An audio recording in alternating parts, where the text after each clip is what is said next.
शरणं देवी कृपाकरी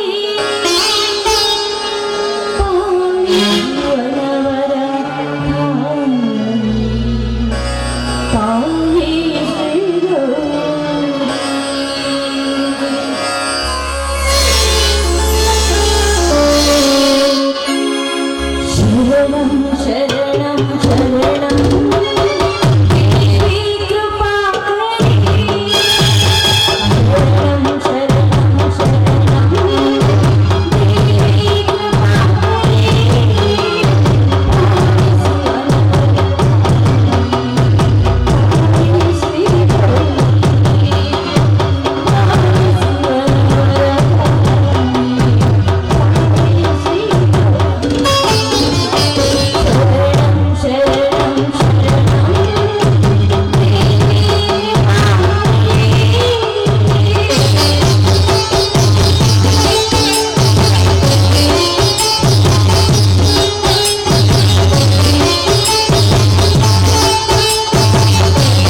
ನಿಲ್ಲು. ಅಯ್ಯೋ ಹುಚ್ಚ, ವಿಕಾರವಾಗಿ ವಿಶ್ರಾಂತಿ ಹೊಂದಲು ಬಯಸಿದೆಯಾ? ಮೂಢ, ಕಾರಣವಾಗಿ ಯೋಚಿಸು. ನಿನ್ನನ್ನೇ ನಂಬಿದ ಶೀಲದ ಗತಿಯೇ. ಕಳೆದು ಹೋದ ಶೀಲ ಮುಳುಗಿ ಹೋದ ಹೊತ್ತು ಮತ್ತೆ ಸಿಗುತ್ತದೆ. ಶೀಲವೆಂಬುದು ಕರೆಯಕ್ಕಿಟ್ಟ ಆಸ್ತಿ ಎಂದು ತಿಳಿಗೇಡಿ. ಶೀಲವೇ ಹೆಣ್ಣಿನ ಆಸ್ತಿ. ಈಗ ಏನೇ ಏನಾಗಿದೆ? ಮೋಹಿನಿ, ಪ್ರೇಮಿಸಿ ಕಾಮಿಸಿದೆಯಲ್ಲೋ ಕಾಮಕ. ನಾನು ಕಾಮಕನೇ? ಅಲ್ಲ ಅಲ್ಲ ಅಲ್ಲ, ಪ್ರೇಮ ರಕ್ಷಕ, ಸ್ತ್ರೀಯ ರಕ್ಷಕ. ಹೌದು, ನಾನು ಸೀರೆಯನ್ನು ಪ್ರೀತಿಸಿ ಕಾಮ ಮಾಡಿದ್ದೇನೆ. ನನ್ನ ಹೃದಯ ಅಂಧಾರದಲ್ಲಿ ಅವಳಿಗೆ ಒಂದು ಸ್ಥಾನ ಕೊಟ್ಟಿದ್ದೇನೆ. ನಾನು ಮುಡಿಸಿದ ಹೂವು ಬಾಡಿದರೆ ನಾನು ಮಾಡಿದ ಪ್ರೀತಿ ಬಾಳದಿರಲಿ. ಹುಟ್ಟುವುದು ಸತ್ಯ, ಸಾವು ಬದುಕಿನ ನಡುವೆ ನಡೆದ ನಡೆದಿರುವ ನಿತ್ಯ. ನಾವು ಬದುಕಿರೋವರೆಗೂ ನಮ್ಮ ಪ್ರೀತಿ ಶಾಶ್ವತ ಇರಬೇಕೆಂದು ಏನೇನೋ ಮೋಡಿಯಲ್ಲಿ ಮಾತನಾಡಿ ಅವಳನ್ನು ಪ್ರೀತಿಸಿ ಅವಳ ಮನಸ್ಸನ್ನು ದೇಹ ಸುಖವನ್ನು ಹೊಂದಿ ಒಂದು ಹೆಣ್ಣನ್ನು ಅವನನ್ನಾಗಿ ಮಾಡಿ ತಲೆ ತಿರುಕನಾದೆ. Oh my God, God is a great. ಇದು ನೂರಕ್ಕೆ ನೂರು ಸತ್ಯ. ದೇವರು ಭಕ್ತ ಪರಾಧೀನ, ಧರ್ಮ ರಕ್ಷಕ, ಧರ್ಮದ ಅಧಿಪತಿ. ನೀನು ತಿಳಿದುಕೊಂಡಂತೆ ನೀನು ಆಡುವ ನಾಟಕಕ್ಕೆ ತಾಳ ಹಾಕುವ ಹಿಡಿಯಲ್ಲ. ನೀನು ನಿನ್ನ ತಂದೆಯ ಮಾತು ಮುಖ್ಯವೋ ಅಥವಾ ನಿನ್ನನ್ನೇ ನಂಬಿ ನಿನಗಾಗಿ ತನ್ನ ಪ್ರೇಮ ಧಾರೆಯನ್ನು ನಿನಗಾಗಿ ನಿನ್ನ ದರ್ಶನಕ್ಕಾಗಿ ಕಾದು ಕುಳಿತಿರುವ ಪ್ರೇಯಸಿಯ ಮಾತು ಮುಖ್ಯವೋ? ನನಗೆ ಇಬ್ಬರ ಮಾತು ಮುಖ್ಯ. ಒಂದು ಕಡೆ ಬಾವಿ, ಒಂದು ಕಡೆ ಕೆರೆ. ನಾನು ಈಗ ಎತ್ತ ಹೋಗಲಿ, ಏನು ಮಾಡಲಿ? ಅಯ್ಯೋ ಹುಚ್ಚ, ನಿನಗೆ ಇಬ್ಬರು ಮಾತು ಮುಖ್ಯವಾದರೆ ಈಗ ಸತ್ಯ ಮೌನವಾಗುತ್ತದೆ. ಕರ್ಮ ತಲೆ ಎತ್ತಿ ನಿಲ್ಲುತ್ತದೆ. ಧರ್ಮ ಕರ್ಮದ ನಡುವೆ ದೇಹ ಅಲಸ್ಯವಾಗಿ ಆಧಾರವಾಗಿ ಬಿಡುತ್ತದೆ. ಜೀವನ ಎಂಬ ಹೊಳೆಯಲ್ಲಿ ನಿನ್ನ ಬಾಳನೋಕೆ ಎರಡು ದಳ ಸೇರದೆ ದಿಕ್ಕು ತಪ್ಪಿ ನಡು ನೀರಿನಲ್ಲಿ ಮುಳುಗಿ ನಿನ್ನ ಬಾಳನ್ನು ಕಾಲ್ಗತ್ತಲೆತ್ತ ಕೂಡಿದ ಮಸಣವಾಗಿ ಬಿಡುತ್ತದೆ. ಹೌದು ಹೌದು ಹೌದು, ನನ್ನ ಬಾಳು ಕಾಲುಗತ್ತಲಿಂದ ಮಸಣವಾಗಿ ಬಿಡುತ್ತದೆ. ಈಗ ನಾನು ಏನು ಮಾಡಲಿ? ಶೀಲದ ಮನೆಯ ಪಾಶದಲ್ಲಿ ಬಂಧಿತವಾಗಲಿ ಅಥವಾ ತಂದೆಯ ಮಾತಿಗೆ ಕಟ್ಟು ಬೀಳಲಿ? ಇಲ್ಲ ಇಲ್ಲ, ಹುಟ್ಟು ಬೆಳೆದು ತಾ ಸುಟ್ಟು ಹೋಗುವುದನ್ನು ಬೆಳೀತರು. ತವರನ್ನು ಬೆಳೆದು ನನ್ನನ್ನು ನಂಬಿ ಬಂದ ಆ ಶೀಲವನ್ನು ಕೈ ಹಿಡಿದು ಅವರಿಗೆ ರಕ್ತಪೂರ್ವವಾಗಿ ಭಾವ ಕೊಡ್ತೇನೆ. ಅದೇ ನನ್ನ ಧರ್ಮ, ಅದೇ ನನ್ನ ನ್ಯಾಯ ನೀತಿ ಧರ್ಮ. ಅಯ್ಯೋ ಹುಚ್ಚ, ನಿನಗೆ ಹೆಣ್ಣಿನ ವ್ಯಾಮೋಹ ಹೆಚ್ಚಾಯಿತಲ್ಲೋ. ನೀನು ಹಡೆದವರನ್ನು ಧಿಕ್ಕರಿಸುವೆಯ. 10 ಜನರ ಸತಿ ಸಾತ್ವಿಯರನ್ನು ತರಬಹುದು, ಆದರೆ ಎತ್ತ ಮಾತಾಪಿತರನ್ನು ತರಲು ಸಾಧ್ಯವೇ? ಎತ್ತ ಮಾತಾಪಿತರ ಋಣ ತೀರಿಸಲು ನಿನ್ನ ಮೈ ಚರ್ಮವನ್ನು ಸುಲಿದು ಪಾವರಕ್ಷೆ ಮಾಡಿ ಅವರ ಕಾಲಿಗೆ ಹಾಕಿದರೂ ಆ ಸ್ಥಾನದ ಋಣ ತೀರಿಸಲು ಅಸಾಧ್ಯ. ದುಡುಕುವುದಕ್ಕಿಂತ ಮುಂಚೆ ಸ್ವಲ್ಪ ಯೋಚಿಸು. ನನ್ನ ಮನಸ್ಸಿನಲ್ಲಿ ತಾಕಲಾದ ನಡುವೆ ಸ್ಥಿತಿಯ ಬದಲಾವಣೆಯಾಗುತ್ತದೆ. ಈಗ ನಾನು ಏನು ಮಾಡಲಿ? ಆತ್ಮಹತ್ಯೆ ಮಾಡಿಕೊಂಡರು. ಆತ್ಮಹತ್ಯೆ, ಹೌದು ಹೌದು, ಆತ್ಮಹತ್ಯೆ ಆತ್ಮಹತ್ಯೆ.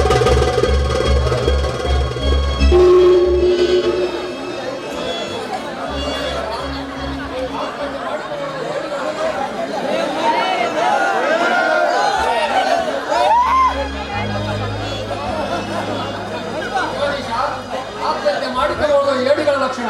ಈ ವಿಷಯದಲ್ಲಿ ಸ್ವಲ್ಪ ಬೇಡ. ಉತ್ತಮ ಬೀಜ ಬಿತ್ತದಿದ್ದರೆ ಅಲ್ಲಿ ಮುಳ್ಳಿನ ಗಿಡ ಬೆಳೀತಿದೆ ಮಗು. ಅಪ್ಪಾಜಿ, ಮುಳ್ಳಿನ ಗಿಡ ಬೆಳೆದರು, ಅದರಲ್ಲಿ ಕೋಮಲವಾದ ಗುಲಾಬಿ ಹೂವು ಬೆಳೀತು. ಅದರ ಮಕ್ಕಳಿಗೆ ಬೆಳೆದ ಹೂವು ಶಿವನ ಪೂಜೆ, ಶಿರೇವರಿಗೆ ಪೂಜೆ ಅದ್ಭುತವಾಗುತ್ತದೆ. ಅಪ್ಪಾಜಿ, ನೀವು ತಿಳಿದುಕೊಂಡಂತೆ ಶೀಲ ಗಿಡದಲ್ಲಿರುವ ಮುಳ್ಳಲ್ಲ, ನನ್ನ ಬಂಗಾರದ ಹೂವು. ಅಪ್ಪಾಜಿ, ಬಂಗಾರದ ಹೂವು. ಬಂಗಾರದ ಹೂವು ಸಿರಿವಂತರ ಮುಡಿಯಲ್ಲಿ ಹಣದ ರೂಪು ಹೊಂದಿ ಹೂವಾಗಿ ಅವರ ಹಿರಿಮೆಯನ್ನು ಹೆಚ್ಚಿಸಿದ ಹೊರತು ಪರಿಸರದಲ್ಲಿ ಮೊಗ್ಗಾಗಿ ಅರಳಿದ ಹೂವು ಶಿವನ ಪಾದಕ್ಕೆ ಅರ್ಪಿತವಾಗಿ ಪೂಜೆಗೆ ಮೋಕ್ಷವಾಗದಿಲ್ಲ. ಜಗದೀಶ್, ನನಗೇನು ಮುತ್ತೈದೆಯನ್ನು ಎತ್ತಿ ತೋರಿಸುವ ಇದನ್ನೆಲ್ಲ ಹೂವಿನ ಅವಶ್ಯಕತೆ ನನ್ನ ಮನದಲ್ಲಿ ಇರುವ ಹೊರತು ಈ ಚಿಡುಕೊಂಡೆ ಚಿನ್ನದ ಕಣಿಯಲ್ಲ. ಅಪ್ಪಾಜಿ, ನಾನು ಆ ವರ್ತನೆ ಹೇಳಲ್ಲ. ನೀವೇ ಹಾಗೆ ಅಪಾರ್ಥವಾಗಿ ತೆಗೆದುಕೊಂಡರೆ ನನ್ನ ಗತಿಯೇನು? ನಿನ್ನ ಸ್ಥಿತಿಗತಿ ದುರ್ಗತಿ ಆಗದಿಲ್ಲ ಅನ್ನೋದೇ ನನ್ನ ಆಸೆ. ಸ್ತ್ರೀ ಮುತ್ತೈದೆಯನ್ನು ಎತ್ತಿ ತೋರಿಸುವ ಚಿನ್ನದ ಸರವಲ್ಲ, ಚಿನ್ನದ ಬಳೆಯವಲ್ಲ. ಪತಿಯ ಸೊತ್ತನೆಂದರೆ ಸತಿಯ ಕೊರಳಲ್ಲಿ ಚಿನ್ನದ ಸರವು ಹರಿಯುವುದಿಲ್ಲ, ಚಿನ್ನದ ಬಳೆವು ಒಡೆಯುವುದಿಲ್ಲ. ಅವಳ ಕೊರಳಲ್ಲಿ ಕರಿಮಣಿಯ ಸರವು, ಕೈಯಲ್ಲಿ ಹಸಿನ ಗಾಜಿನ ಬಳೆಗಳು ಒಳಗೆ ಸೆಳೆತುವ ಹೊರತು ಚಿನ್ನದ ಒಡೆಯುವಲ್ಲ. ಅದೆಲ್ಲ ಅಲಂಕಾರಕ್ಕೆ ಹಾಕುವ ಆಭರಣ ಮಗು. ಹೆಣ್ಣಿನ ಹಣೆಯ ಸಿಂಧೂರ ಶೃಂಗಾರವಲ್ಲ. ಕೊರಳಲ್ಲಿ ನಗುತ್ತಿರುವ ಚಿನ್ನದ ಮಾಂಗಲ್ಯ ಅವು ಹಣಕ್ಕೆ ಸಮನಾದ ಒಂದು ತರಬಹುದು, ಗುಣಕ್ಕೆ ಸರಿಯಾದ ಒಂದು ಹೆಣ್ಣು ತರಲು ಸಾಧ್ಯವಿಲ್ಲ. ಅಸಾಧ್ಯ ಎಂಬ ಮಾತಿಗೆ ಜಂಬ ಕೊಚ್ಚಬಲ್ಲ ಮಗು. ಮದುವೆ ಆದ ತನಕ ಮುಚ್ಚು ಬಿಡಲಿಲ್ಲ, ಮುಚ್ಚು ಬಿಡವರಿಗೆ ಮದುವೆ ಆಗಲಿಲ್ಲ. ಅನ್ನ ಹಾಗೆ ಇದು ನರಿಯಾದ ವಯಸ್ಸಿನ ಮುಪ್ಪಿನಲ್ಲಿ ಅಪ್ಪಾಜಿ ಎಂತ ಬೇಡ? ಅಪ್ಪಾಜಿ ನೀವು ಸ್ವಲ್ಪ ನನ್ನ ಮನಸ್ಸನ್ನು ಅರ್ಥ ಮಾಡಿಕೊಳ್ಳಿ. ಅರ್ಥ ಮಾಡಿಕೊಳ್ಳದೆ ನೀವು ಈ ರೀತಿ ದುಡುಕಿದರೆ ನಮ್ಮ ಮನದ ವೇದನೆ ನಿಮಗೆ ಹೇಗೆ ಅರ್ಥವಾಗಬೇಕು? ಅಪ್ಪಾಜಿ ಶೀಲವತಿ ಅಪ್ಪಾಜಿ ಅವರು ನನ್ನನ್ನೇ ನಂಬಿದ್ದಾರೆ. ನಾನು ನಂಬಿಕೆ ದ್ರೋಹ ಬಯಲು ವಿಶ್ವಾಸಘಾತಕನಾಗಲು ಆತ ಕಲಿತನಾದ ನಾನು ಇಂಥ ತಪ್ಪು ಮಾಡಲು. ಜಗದೀಶ, ಮನುಷ್ಯನ ತಿನ್ನುವ ಕೂಳಿಗೆ ಬಡವನಾಗಲು ಕುಲಕ ಮಾತ್ರ ಬಡವನಾಗಬಾರದು. ಸಿರಿ ಸಂಪತ್ತನ್ನು ಕಳೆದುಕೊಂಡಿರುವ ಮಾನವೀಯತೆ ಮಾತ್ರ ಕಳೆದುಕೊಳ್ಳಬಾರದು. ನೀನು ಯಾವ ಕುಲ ಇದನ್ನು ಮದುವೆ ಆಗುತ್ತೆ ನಂಬಿದೆಯೋ ಮಾತು ಕೊಟ್ಟಿದೆಯಂತ ನಾ ಕುಲಘಾತನಕ್ಕಾಗಲೇ ನನ್ನ ವಂಶವೃಕ್ಷ ಉತ್ತಮ ಭವಿಷ್ಯದತ್ತ ಸಾಗುವುದು ಬೇಡವೇ? ಎಂತ ಕುಲಹೀನ ಮಗು ಹುಟ್ಟಿದೆಯೋ ಅಂತ ಸಂಕಟದ ಸಮಾಜದಲ್ಲಿ ವೇದಾಂತ ಹೇಳುವ ಅವಶ್ಯಕತೆ ಇಲ್ಲ. ಜಗದೀಶ, ಅವಳನ್ನು ಮನೆಗೆ ತಂದು ಕೊಡುವ ತಪ್ಪು ಮಾತ್ರ ನಾವು ಮಾಡುವುದಿಲ್ಲ.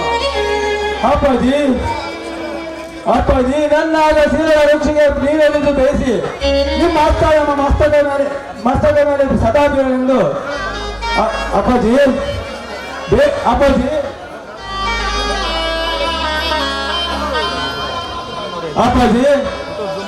ನಿಮ್ಮ ಮಗನ ಬದುಕುವುದು ನಿಮಗೆ ಇಷ್ಟವಿಲ್ಲವೇ? ನಿಮ್ಮ ಬಾಳ ಸಂತೋಷ ಹಗುರಾಗಲೆಂದು ಹಾರೈಸಿದರುವೆ? ಅಪ್ಪಾಜಿ ಶೀಲವನ್ನು ಬಿಟ್ಟು ಬದುಕೋದು ನನ್ನದು ಸಾಧ್ಯವಿಲ್ಲ ಅಪ್ಪಾಜಿ, ಸಾಧ್ಯವಿಲ್ಲ. ಜಗದೀಶ, ಅದು ಮಾತ್ರ ಸಾಧ್ಯವಿಲ್ಲ. ನಿನ್ನ ಒಬ್ಬನೇ ಮಗನೊಂದು ಉಪ್ಪಿನಿಂದ ಬೆಳೆಸಿದ್ದು ನನ್ನ ತಪ್ಪಾಯಿತು. ನನ್ನ ಮಗ ಸಿಕ್ಕಿನ ಸಿಪಾಯಿ ಆಗುತ್ತಾನೆ, ನಮ್ಮ ದೇಶದ ಭವಿಷ್ಯದ ನಾಂದಿ ಆಡುತ್ತಾ ಅಂತ ಧರ್ಮ ರಹಿತವಾಗಿ ಸಮಾಜವನ್ನು ಸುಧಾರಿಸಿದ ದಾರಿಯಲ್ಲಿ ಸುಧಾಕರ ಆಗುತ್ತಂತ ನಾ ಕಟ್ಟಿದ ಕನಸು ಕನಸಿನ ಅರಮನೆಗೆ ಹೆಣ್ಣಿನ ಯಾಗು ಎಂಬ ಸಿಡಿಮುದನ್ನಿಟ್ಟು ನುಚ್ಚು ನೂರು ಮಾಡಿದೆಯಲ್ಲ ಕುಲಘಾತಕ. ನೀವು ತಿಳಿದುಕೊಂಡಂತೆ ಶಿಸ್ತಿನ ಸಿಪಾಯಿ ನಾನಾದರೆ ಅದಕ್ಕೆ ಅರ್ಥವಿಲ್ಲ. ಶಿಸ್ತು ಹೆಪ್ಪಾಗಿಲು ಆ ಶಿಕ್ಷಣ ಕಲಿಯುವ ಮನೋಧರ್ಮ, ಆ ಧರ್ಮಕ್ಕೆ ವಿರುದ್ಧವಾಗಿ ಸಾಗುವ ಹಕ್ಕು ನನಗಿಲ್ಲ ಅಪ್ಪಾಜಿ, ಹಕ್ಕು ನನಗಿಲ್ಲ. ತಪ್ಪು ಜಗದೀಶ. ಶಿಕ್ಷಣದಲ್ಲಿ ನಾವು ಕಲಿಬೇಕಾದ ನೀತಿ ಹೊಂದಿದೆ, ಅದೇ ಮಾನವೀಯತೆ. ಮಾನವೀಯತೆಯಿಂದ ಮನೋಧರ್ಮ ಅಡಕವಾಗಿರ್ತದೆ.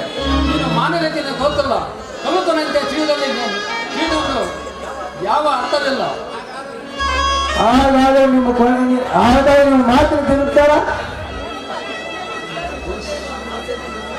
ಒಂದೇ ಮಾತು, ನಾನು ನಿಮ್ಮ ಅಪ್ಪ ಆಡಿನ ಒಂದೇ ಮಾತು ಜಗದೀಶ. ಅದು ನನ್ನ ಮನೋಧರ್ಮಕ್ಕೆ ಇಲ್ಲವಾದರೆ ಏನು ಮಾಡ್ತೀಯ ಜಗದೀಶ? ಪೋಷಕ ಎಂಬ ಕಲೆಗಾರ ಮಕ್ಕಳೆಂಬ ಸಿರಿಯನ್ನು ತನ್ನ ಬುದ್ಧಿ ಚಾತುರ್ಯದಿಂದ ಉತ್ತಮ ಮೂರ್ತಿಯಾಗಿ ಸಮಾಜ ಎಂಬ ಗುಡಿಗೆ ಸಂಘಟನೆಯ ಸರ್ಕಾರನಾಗಿ ಅರ್ಪಿಸಿದರೆ ಅವನನ್ನು ಮಾನವನಂತಾರೋ ಇಲ್ಲವಾದರೆ ಮಾನವ ಪಶುವಂತಾರೋ? ಪಾಪಾಜಿ, ಪೋಷಕಾದ ಜಾತಿಯ ಪರಿಸರದಲ್ಲಿ ಹೊಂದಿರುವ ನಿಮ್ಮಂತ ತಂದೆ ತಾಯಿಗಳು ಜಾತಿಯ ಅತಿಥಿಗಳೆಂದು ರಾಷ್ಟ್ರೀಯ ವಿರೋಧಿಗಳಾಗಿದ್ದರೆಂದು ನೋಡಿಕೊಳ್ತೇನೆ. ಉಚ್ಚ ಬಾಯಿ ಅಧಿಕ ಪ್ರಸಂಗಿ, ನಿಮ್ಮಂತ ಅವಿವೇಕ ಮಕ್ಕಳು ಭವಿಷ್ಯಕ್ಕೆ ಅಣಿಡುವ ಯಜಮಾನ ಕಳನಿಗಿಂತಲೂ ಜಾಣ ಅಂತ ತಿಳ್ಕೊಂಡಿದ್ದೇನೆ. ಅಪ್ಪಾಜಿ, ಹೆಚ್ಚಿಗೆ ಮಾತನಾಡಿದ್ರೆ ನಾಳೆಗೆ ಸಿರಿ ಬಿಡ್ತೇನೆ, ಹುಷಾರು. ಅಪ್ಪಾಜಿ, ನೀವು ಏನು ಹೇಳಿದರೆ ಸೇರೋ ನನ್ನ ಬಾಳಿನ ಸಂಗಾತಿ, ಅವರು ನನ್ನ ಉಸಿರು, ಅರ್ಥಾತ್ ನಿಮ್ಮ ಮನೆಯ ಸೊಸೆ. ಜಗದೀಶ, ನೀನು ನನ್ನ ರಕ್ತವನ್ನು ಹಂಚಿಕೊಂಡು ಹುಟ್ಟಿದ್ದೀಯ. ನಿನಗೆ ಅಷ್ಟು ಕೊಬ್ಬು ಇರಬೇಕಾದರೆ ನಾನು ನಿಮ್ಮಪ್ಪ. ನನಗೆ ಸ್ವಾಭಿಮಾನ ಒಂದೊಂದಿದೆ. ಶೀಲ ನನ್ನ ಮನೆಗೆ ಸೊಸೆಯಾಗಿ ಬಂದಳೆಂದರೆ ಅಲ್ಲಿ ನೀನು ಇರಬೇಕು, ಇಲ್ಲ ನಿನ್ನ ಮೆಚ್ಚಿದವಳು ಇರಬೇಕು. ಅಪ್ಪಾಜಿ, ಇಲ್ಲವಾದರೆ ನನ್ನ ಹೆಣ ಬೀಳಬೇಕು. ಇದರ ಮೇಲೆ ನಿನ್ನಿಷ್ಟ.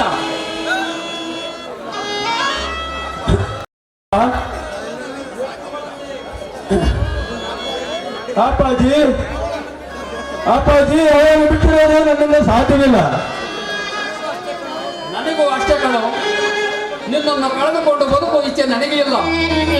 ವಿನಾಶಕಾಲ, ವಿಪರೀತ ಬುದ್ಧಿ, ಹೆಣ್ಣು ಮಾಯೆ, ಗಂಡು ಅವಳ ಅನುವಾಯೆ.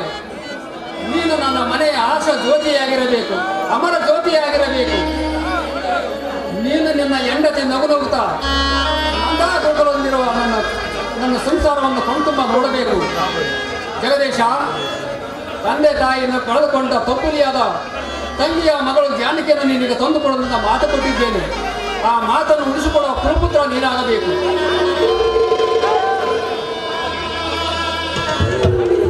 ಆ ಮಾತನ್ನು ಕಳೆದುಕೊಳ್ಳುವ ಕುಲಪುತ್ರ ನೀನಾಗಬೇಕು. ಇವರು ನನ್ನ ಕೈಯಲ್ಲಿ ಕಾಲನ್ನು ಬೇಡಿಕೊಳ್ಳುತ್ತೇನೆ.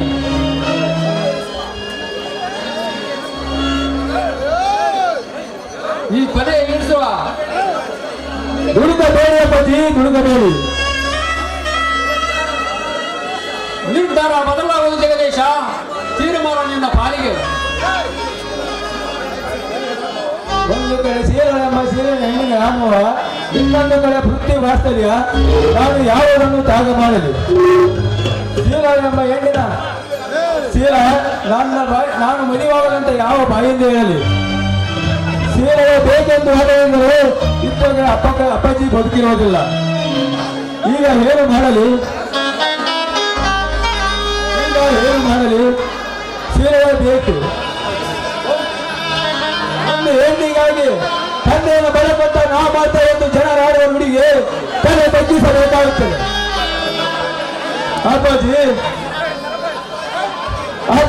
ಅಪ್ಪಾಜಿ ತಾಯಿ ಮಾತು ತಂದೆ ಹೇಳಿದರೆ ಸೀರೆಗಳನ್ನು ಬಿಟ್ಟರೆ ಅವರ ಈ ಸ್ಥಿತಿಯಲ್ಲಿ ಬಿಟ್ಟರೆ ನಾವು ಒಂದು ಹೆಣ್ಣನ್ನು ಮೋಹಿಸಿ ಪ್ರೀತಿಸಿ ದ್ರೋಹ ವಯಸ್ಸಿಗೆ ಪಾಪಕ್ಕೆ ಗುರಿಯಾಗುತ್ತಿಲ್ಲವೇ? ಏನೇ ಆಗಲಿ ನಾನು ಮಾನವನಾಗದೆ ಕಾಮುಕನಾಗುತ್ತೇನೆ. ಈ ಎಲ್ಲ ದೇವರ ಇಚ್ಛೆ. ಅಪ್ಪಾಜಿ ನನ್ನ ಪಾಲಿಗೆ ಬಿಡುತ್ತಾರೆ. ಈಗ ಏನ ಮಾಡಲಿ? ಏನೇ ಆಗಲಿ ಶೀಲವೇ ನನ್ನ ಬಹಳ ಸಂಗಾತಿ. ಇದೇ ನನ್ನ ಕೊನೆಯ ನಿರ್ಧಾರ.